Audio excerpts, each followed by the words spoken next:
This is Dr. Ajay. Today we will discuss about one simple topic. Okay, this just a 2 marks for you. Okay, for a pre-final, but it carries lot of important MCQs for a competitive exam. Okay, so we will discuss about the fistula test. So what is fistula test? As the name indicates, fistula test is fistula means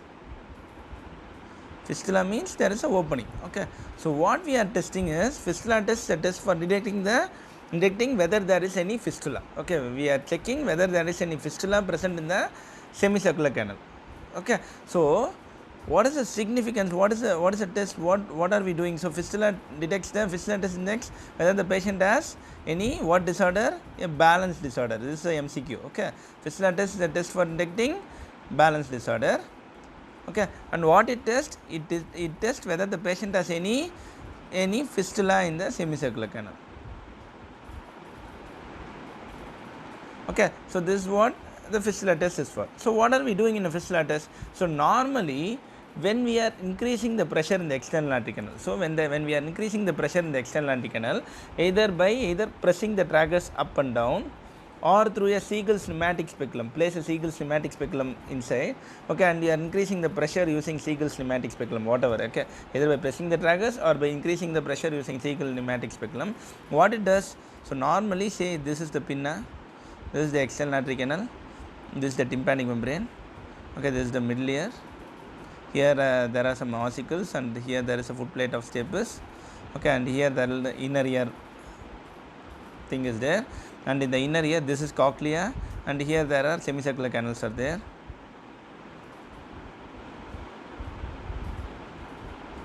So what happens normally when you increase the pressure in the external aortic canal, okay, by alternately pressing and releasing the tragus or by using Siegel's pneumatic speculum, this pressure goes inside. Okay, it vibrates the tympanic membrane and the pressure goes inside the middle ear, and normally what happens, the pressure goes inside the inner ear also. Okay, but say if a patient has an abnormal opening, that is an abnormal fistula or abnormal opening in his semicircular canal, okay, what it does is the pressure from the middle ear, it goes through this opening. Okay, once this pressure enters inside the opening, okay, what is the function of semicircular canal? The function of semicircular canal is maintaining the balance mechanism. So if there is any problem with the balance mechanism, what happens? There occurs a nystagmus and a vertigo. That is, vertigo is a spinning sensation. Okay, along with that the patient will have that's what. So vertigo or giddiness is nothing but a spinning sensation. So the patient will just fall off. Okay, and nystagmus is, what is nystagmus? Nystagmus stands for involuntary rhythmical oscillatory movements of the eyes.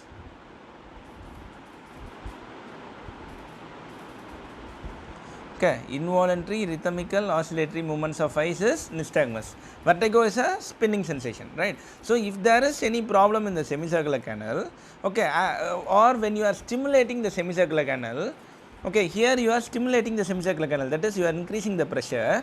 Okay, once you increase the pressure in the external aortic canal, the pressure goes and stimulates the fistula in the semicircular canal. Okay, once it stimulates the fistula in the semicircular canal, the patient will immediately have an episode of nystagmus. Okay, once you do like this, the patient suddenly will have an episode of nystagmus and he will suddenly faint. He will suddenly fall down. Okay, this happens with this is called as fistula test. Okay, normally we have a fistula? Normally we don't have a fistula. Okay, for a normal semicircular canal, this is the diagram I put. Okay, the pressure goes through the middle ear, and pressure goes into the inner ear. There won't be any stimulation of the semicircular canal. Okay, but in case if there is some abnormal opening either in the oval window or either in the semicircular canal, then the pressure transmits through this pathway. And may stimulate the semicircular canal. So once the semicircular canal is stimulated, then the patient is going to have the balance mechanism disorder, that is the nystagmus and the vertigo.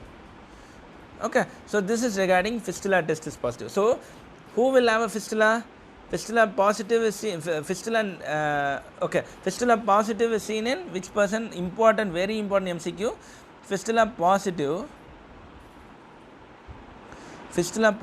is seen in which conditions? Okay, in a condition where there is really a fistula. Okay, which condition in our ear can erode the or can damage the bony part? Okay, which condition in our ear can damage or erode the semicircular canal part?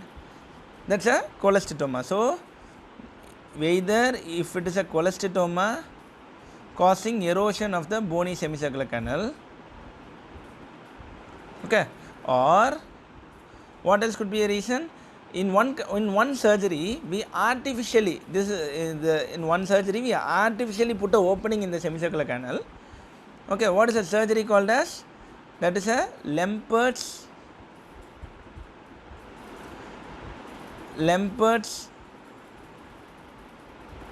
fenestration surgery.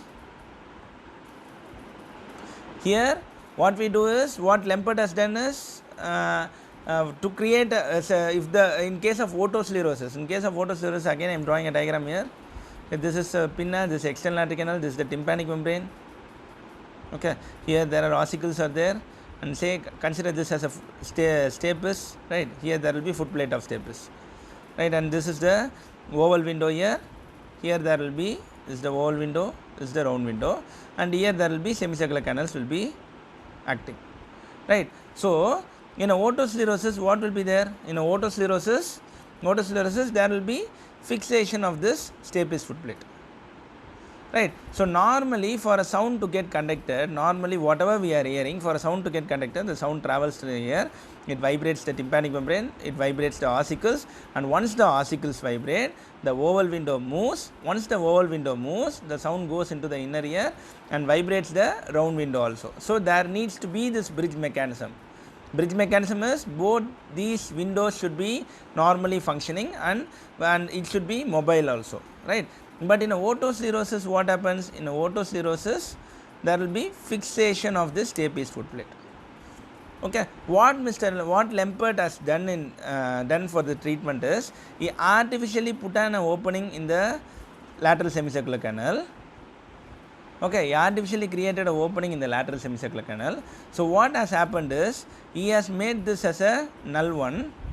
Okay, and now how the sound is being conducted is, the sound goes via this, okay, and then it travels via this. But rather than the oval window, since the oval window is not functioning, here he communicated the lateral semicircular canal and the round window.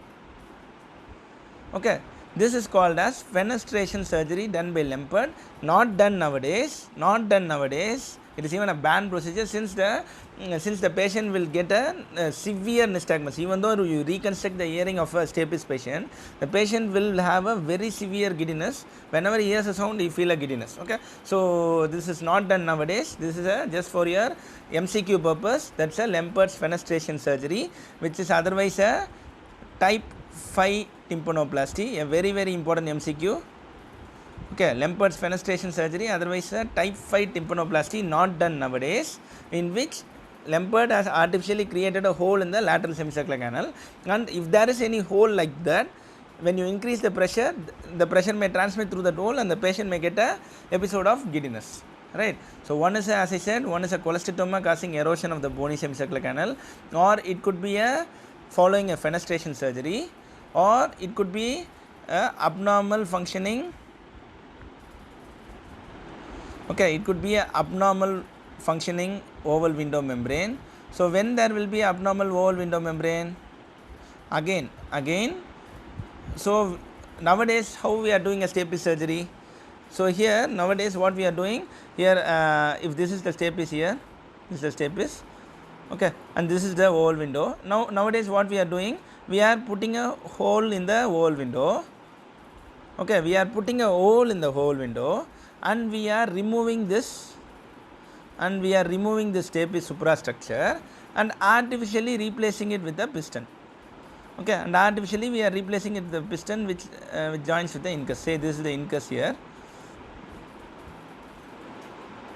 We are artificially placing a piston so that the piston hangs like this, it will hook like this, and the base is attached to the opening, the perforation, the artificial opening where we keep. Okay, so in these cases also Okay, so now we have created an opening. Say if the opening is a big one, or if the pressure is more, when we increase the pressure, this may go and stimulate the patient, creating a fistula, creating a giddiness. Okay, and this seems as a fistula test positive. Okay, so either it could be abnormal oval window, or again it could be some abnormal round window membrane.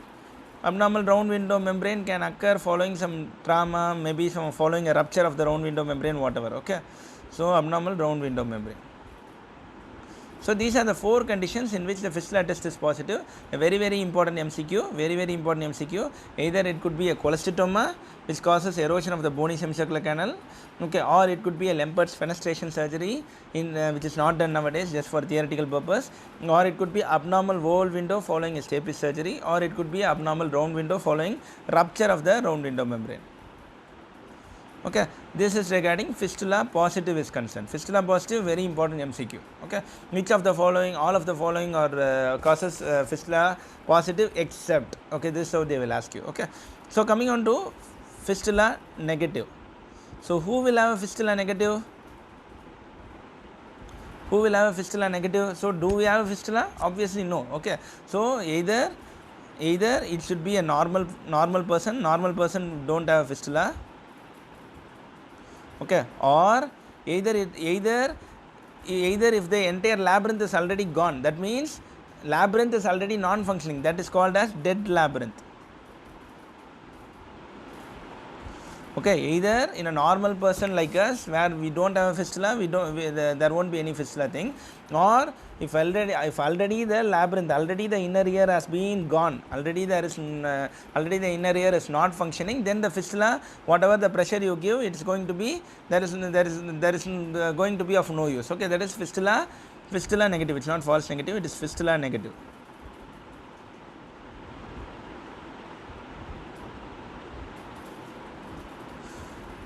Okay, fistula negative. So coming on to the next very important MCQ, false positive fistula test. False positive fistula test. What it indicates? Really there is no fistula. That means actually there is no fistula. But it appears like there is a positive fistula. Okay, really it should be negative, but it appears like a positive fistula. That is called as false positive fistula test. Okay, seen in which condition? The false positive fistula test, a very important MCQ, seen in 2 conditions. One is congenital syphilis, otherwise, or it could be seen in Meniere's disease. Congenital syphilis or Meniere's disease, and the sign in Meniere's disease is called as Henny-Bird sign, a very repeated MCQ. Henny-Bird sign. Henny-Bird sign is a false positive fistula test seen in Meniere's disease. So why there is a fistula, why it appears like a fistula positive in a congenital syphilis and Meniere's? In a congenital syphilis, what will happen is, in a congenital syphilis, the stapes foot plate will be hypermobile.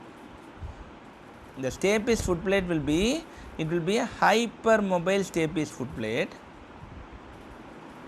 Okay, that means it will be moving a lot. Okay, once the stapes foot plate is hypermobile, again what will happen? It will be something like a abnormal. If this is the stapes foot plate and if this is hypermobile, what will happen? It will be functioning like a abnormal abnormal oval window membrane, right? So if this is hypermobile, it will be something like a abnormal oval window membrane, right? So if it is abnormal oval window membrane, then it can produce a giddiness and the nystagmus. So actually there is no fistula, but the stapes hypermobility of the stapes foot plate will appear to look like that. Okay, that is seen in congenital syphilis. So what happens in a Meniere's? In a Meniere's, as we know, Meniere's is otherwise called as endolymphatic hydrops. Right? So as the name indicates, what happens here in endolymphatic hydrops, provided that, say this is the endolymph circle. Okay, if this is the cut section of cochlea, right? This is the scala vestibuli, scala media, scala tympani, right? So if this should be the normal column of the scala media, what happens in Meniere's? It will be scala media will become like this. Okay, so the endolymph column in the scala media will be more, it will appear like a endolymphatic eye drops, that is Meniere's. Okay, once this becomes bigger, what will be next to the cochlea? Say if this is the cochlea, what will be next to the cochlea? There will be saccule, right, and then the next will be, there will be utricle, and then there will be semicircular canals, right. This is the inner ear, right. Okay, I am not drawing it perfectly, but this is the inner ear. So the cochlea will be connected to the saccule will have a communication with the utricle, right, and the utricle will be connected to the semicircular tract. So what will happen here is, so once this endolymph column becomes enlarged, this enlargement even goes to the saccule and the utricle, and the utricle and there will be some fibrous bands attached to the utricle. So the utricle will obviously be attached to the utricle is a part of the, what is this? The utricle and saccule are a part of vestibule. Okay, so in the medial part of the vestibule there lies the oval window. The stapes foot plate will be somewhere in the stapes foot plate will be lying in the medial wall somewhere here behind it. Okay, so what will happen is, once this becomes bigger, it may push the stapes foot plate or it may push the oval window. So again it will appear like this because of the abnormal fibrous bands here between the utricle and the stapes foot plate. So it will appear like a fistula positive. This sign is called as Henny-Bird sign, seen in Meniere's disease. Okay, so very important MCQ. Rather than the concept for your MCQ, you need to know two important things. False positive fistula test is seen in either in congenital syphilis or in Meniere's disease, and the sign is called as Henny-Bird sign. We should never forget, that is a very important MCQ. Okay, coming on to false negative fistula test. False negative means actually there is a fistula, but when we examine, it appears there will be no nystagmus, there will be no giddiness. So this occurs in which condition? This occurs, say we all know that cholesteatoma has a bone destroying activity, also has a bone forming activity. So here actually there is a fistula formed by cholesteatoma, right, but in a due course of time the cholesteatoma has also formed a bony covering over that fistula. Okay, that means the fistula which is really there has been covered by cholesteatoma again. So cholesteatoma has already formed, bone forming activity has closed the fistula, has healed the fistula. This is false negative fistula. That means really there is a fistula, but on examination there will be no fistula test because there will be some layer covering over the fistula. Okay, so this is regarding fistula test is concerned. Fistula test very important for those who are appearing for exam.